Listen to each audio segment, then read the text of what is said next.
সংখ্যানুপাতিক পদ্ধতিতে নির্বাচনের ব্যাপারে যেসব মতামত এসেছে তা পর্যালোচনার পর পরামর্শ দেয়া হবে। নির্বাচন ব্যবস্থা নিয়ে চট্টগ্রামে মত বিনিময় শেষে এমন কথা জানান নির্বাচন সংস্কার বিষয়ক কমিশনের প্রধান। ভবিষ্যতে কোনোভাবেই যেন আর প্রহসনের নির্বাচন না হয় সেজন্য কমিশন বদ্ধপরিকর বলেও জানান তিনি।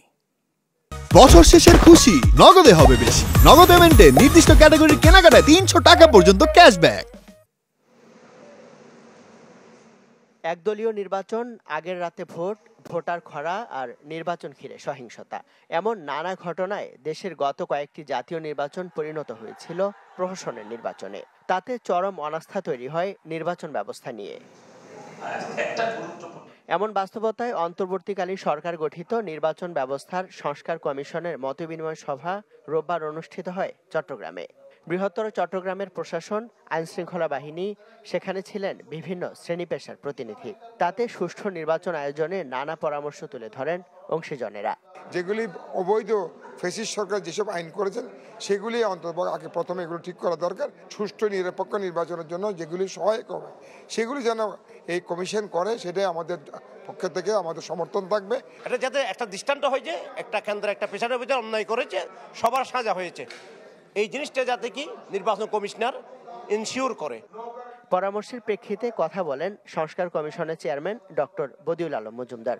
বলেন, ভেঙে পড়া নির্বাচন ব্যবস্থাকে ঠিক করতে পুরো দেশব্যাপী গণ আকাঙ্ক্ষা তৈরি হয়েছে। ভবিষ্যতে কোনোভাবেই যেন আর প্রহসনের নির্বাচন না হয় সেজন্য কমিশন বদ্ধপরিকর বলে জানান তিনি। নেভার এগেইন, যে আমাদের যা অতীতে যা ঘটেছে তার জন্য পুনরাবৃত্তি না ঘটে। এই যে অপরাধী যেসব কর্মকাণ্ড হয়েছে, হত্যাকাণ্ড ঘটেছে, মানবতার বিরোধী হত্যাকাণ্ড, এবং একই সাথে আমাদের নির্বাচন ব্যবস্থাকে নির্বাসনে পাঠিয়েছে, এটার যেন অবসানের জন্য সবাই বদ্ধপরিকর। যত জায়গায় গিয়েছি আমরা দেখেছি যে রাজনৈতিক দলের পক্ষ থেকেও দায়িত্বশীল সুপারিশ এসছে। তারাও চান যে একটা সুষ্ঠু নিরপেক্ষ নির্বাচন। জানান, সংখ্যানুপাতিক পদ্ধতিতে নির্বাচনের ব্যাপারে পক্ষ বিপক্ষে মতামত এসেছে। চিন্তা ভাবনা করে পরামর্শ দেবে কমিশন। এছাড়া কথা বলেন তত্ত্বাবধায়ক ব্যবস্থা নিয়েও। এই যে হাইকোর্টের রায়টা হয়তো সুপ্রিম কোর্টে যাবে, তো আমরা আশা করছি যে সুপ্রিম কোর্ট থেকে এটা এই হাইকোর্টের রায়টার পক্ষেই রায় দেবে। এবং আরেকটা মামলা আছে যে তত্ত্বাবধায়ক সরকার বাতিলের যে মামলা, ওই যে খায়রুলকের যে রায়, সেটার ব্যাপারেও আমরা আদালতের দ্বারস্থ হয়েছি, সেটা রিভিউর ব্যাপারে।